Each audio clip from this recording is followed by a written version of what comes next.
Hello everyone, welcome to TPD online classes. इस video lecture में ना आज आपका एक चैप्टर नंबर 6 स्टार्ट करेंगे एसएसटी में कंट्री। इस चैप्टर में हमको टोटल 4 टॉपिक्स पढ़ने हैं। फर्स्ट टॉपिक ये पढ़ेंगे अपनी कंट्री के बेसिक इन्फॉर्मेशन जान लेंगे। सेकंड टॉपिक ये पढ़ेंगे ऐसे कौन कौन से सिंबल्स हैं जो इंडिया को वर्ल्ड लेवल पर रिप्रेजेंट करते हैं या फिर हमारे इंडियन होने के पहचान होते हैं। ऐसे सिंबल्स को क्या बोलते हैं हम लोग, नेशनल सिंबल्स। तो ये वीडियो में जानेंगे कि कौन कौन से नेशनल सिंबल होते हैं। थर्ड में ये जानेंगे कि हमें ट्रेड करने के लिए, कुछ परचेज करने के लिए जो हम नोट या कॉइन्स यूज करते हैं उनकी क्या वैल्यू है, क्यों वही यूज किए जाते हैं, और नेशनल इंडियन रूपी क्या है उसके बारे में जानेंगे। लास्ट में ये पढ़ेंगे नेशनल फेस्टिवल्स कौन कौन से होते हैं, यानी ऐसे कौन कौन से फेस्टिवल्स हैं जो ऑल ओवर इंडिया में सेलिब्रेट किए जाते हैं, कौन कौन से फेस्टिवल्स हैं। क्लियर? तो अभी जानने की कोशिश करते हैं about India. India officially the Republic of India is a country in south Asia. जो हमारी कंट्री है ना इंडिया, इसका पूरा नाम देखेंगे तो वो है Republic of India. Republic of India. Republic means क्या होता है, जो हमारी कंट्री के प्रेसिडेंट होते हैं ना उनका इलेक्शन होता है। या रिपब्लिक का भी मतलब ये कहें जो आपकी कंट्री में गवर्नमेंट है वो लोगों की गवर्नमेंट है, इसको क्या बोलते हैं टर्म में, रिपब्लिक। सो हमारी कंट्री का ऑफिशियल यानी जितने भी सरकारी डॉक्यूमेंट्स होते हैं उसमें इंडिया का क्या नाम लिखा जाता है, रिपब्लिक ऑफ इंडिया। अब ये जो हमारी कंट्री है ना एक कॉन्टिनेंट में पड़ती है। कौन से कॉन्टिनेंट में? एशिया कॉन्टिनेंट में। लेकिन एशिया कॉन्टिनेंट के भी साउथ साइड में। तो क्या बोलेंगे, India is a country in south Asia. कौन से साइड में है? साउथ एशिया में।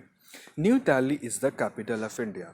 जिस कंट्री में हम रह रहे हैं अभी, इस कंट्री की कैपिटल कहाँ है? न्यू दिल्ली में। It is 7th largest country by area. पूरी दुनिया में देखेंगे ना बहुत सारी कंट्री आपको मिलेंगी, बहुत सारी, बड़ी छोटी। तो जब बड़े से छोटे साइज में आप कंट्रीज़ को अरेंज करना शुरू करेंगे तो इंडिया कौन से नंबर पे आएगी? 7th नंबर पे आएगी, area wise 7th largest country. The second most populous country in the world. और पूरी की पूरी दुनिया में सेकेंड नंबर पे ऐसी कंट्री है जहाँ पे पॉपुलेशन पाई जाती है। फर्स्ट नंबर पे चाइना है। India has 28 states and 9 union territories. 9 नहीं होगा यहाँ पे, आप यहाँ पे कर लेंगे क्या, 8 यूनियन टेरिटरीज। कितनी है? 8 यूनियन टेरिटरीज है। इंडिया में 28 स्टेट्स है और 8 यूनियन टेरिटरीज हैं। The division of the states and union territory is based mainly on respective language spoken in area। जो जितने भी स्टेट्स बनाए गए इंडिया में, 28 स्टेट्स है, 8 यूनियन टेरिटरीज, ये बनाया गया इस आधार पे है कि कौन से स्टेट में कौन सी लैंग्वेज बोली जाती है। लेट्स से जहाँ पे मराठी बोली जाती थी उसको महाराष्ट्र बना दिया गया, जहाँ गुजराती लैंग्वेज बोली जाती थी गुजरात बना दिया गया, जहाँ हिंदी बोली जाती थी यूपी बिहार बना दिया गया, पंजाबी बोली जाती थी पंजाब बना दिया गया। ऐसे ही डिवाइड किए गए। States are further divided into districts. Further means होता है पुनः, यानी जितने भी हमारे स्टेट्स हैं ना इनको फर्दर किस में डिवाइड किया गया है? डिस्ट्रिक्ट्स में। Each state and union territory has a separate government. हर एक यूनियन टेरिटरी में, हर एक स्टेट में आपको एक गवर्नमेंट मिलेगी, सेपरेट गवर्नमेंट। यानी सेंटर पे कोई और काम कर रहा है, स्टेट लेवल पे कोई और काम करेगा, डिस्ट्रिक्ट में कोई और मालिक होता है, इसको गवर्नमेंट्स बोलते हैं। To take care of its administrative needs.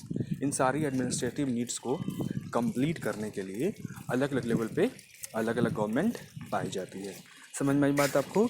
सो अभी के लिए इतना ही। Thank you.